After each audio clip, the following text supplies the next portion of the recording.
किशोर को बिहार उपचुनाव के परिणाम ने गहरा सदमा दिया है। बड़े बड़े दावे कर चुनावी राजनीति में उतरने वाले प्रशांत किशोर की पार्टी को चारों ही सीटों पर हार मिली। यहां तक कि किसी भी सीट पर पीके का उम्मीदवार दूसरे स्थान पर भी नहीं रहा।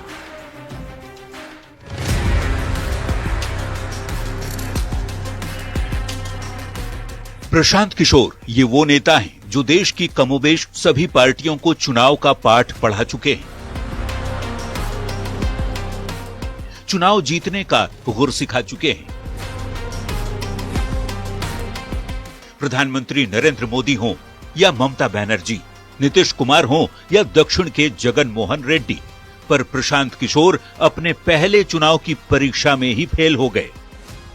मेरी समझ से और बेहतर शुरुआत हो सकती थी, लेकिन जो शुरुआत हुई है ये आगे इस पर एक बड़ी इमारत खड़ी करने के लिए काफी है। इस पर जन स्वराज के लोग मिलकर आगे प्रयास करेंगे। बिहार की राजनीति को बदलने के बड़े बड़े दावे कर प्रशांत किशोर ने जन स्वराज के नाम से अपनी पार्टी बनाई और बिहार विधानसभा उपचुनाव की सभी 4 सीटों पर उम्मीदवार उतार दिए। लेकिन जीतना तो दूर की बात है, प्रशांत किशोर का कोई भी उम्मीदवार दूसरे स्थान पर भी नहीं रहा। वोटों की बात करें तो जन स्वराज को सबसे कम वोट तरारी में और सबसे ज्यादा इमामगंज में मिले। 4 सीट पर उपचुनाव में जन स्वराज का जो प्रदर्शन रहा वो भी जान लीजिए। तरारी में जन स्वराज की किरण देवी को 5,592 वोट मिले। रामगढ़ में जन स्वराज के सुशील कुमार सिंह को 5,719 वोट मिले। तो बेलागंज में जन स्वराज के मोहम्मद अमजद को 16,523 वोट और इमामगंज में जन स्वराज के जितेंद्र पासवान को 36,474 वोट मिले। हालांकि पीके के उम्मीदवारों का प्रदर्शन निराशाजनक रहा, लेकिन इमामगंज में अगर जन स्वराज का उम्मीदवार नहीं होता तो परिणाम बदल भी सकता था। न्यूज़ 18 के लिए पटना से रजनीश कुमार के साथ ब्यूरो रिपोर्ट।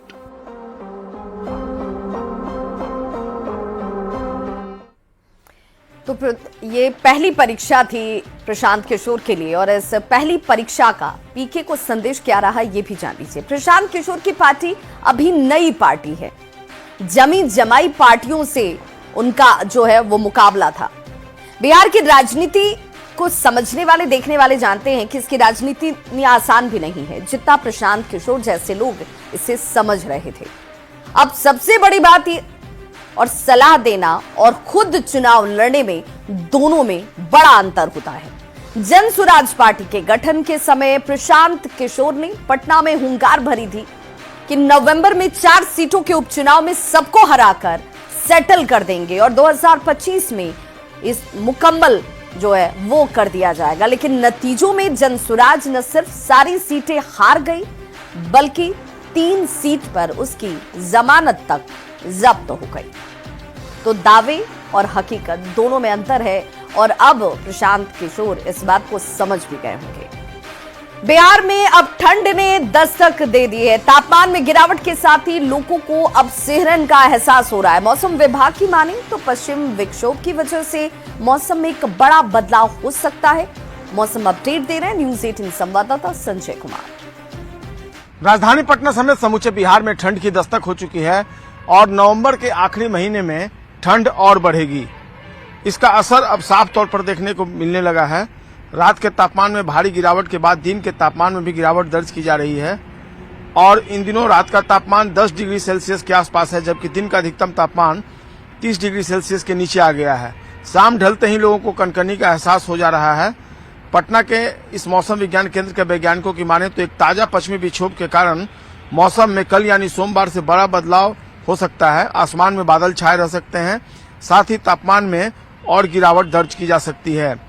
वैज्ञानिकों की माने तो पश्चिमी विक्षोभ चक्रवातीय परिसंचरण के रूप में समुद्र तल से 3.8 किलोमीटर ऊपर मौजूद है। एक अन्य चक्रवातीय परिसंचरण पूर्व बांग्लादेश एवं उसके आसपास समुद्र तल से औसत 1.5 किलोमीटर ऊपर बना हुआ है। इसके प्रभाव में आकर सोमवार से आसमान में आंशिक बादल दिख सकते हैं। ब्रेन हेमरेज के केसेस ज्यादा आने लगे हैं। राजधानी पटना में IGIMS की अगर बात कर ले तो 35 से अधिक पेशेंट जो है ब्रेन हेमरेज के सामने आए हैं। तो बचाव बेहतर उपाय है। ज्यादातर अगर बीपी के पेशेंट हैं तो वो मॉर्निंग वॉक के लिए खुद को परहेज करें, मॉर्निंग वॉक में न निकलें।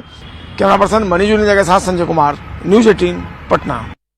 तो इस बुलेटिन में बस इतना ही। चलते चलते नजर डालते इस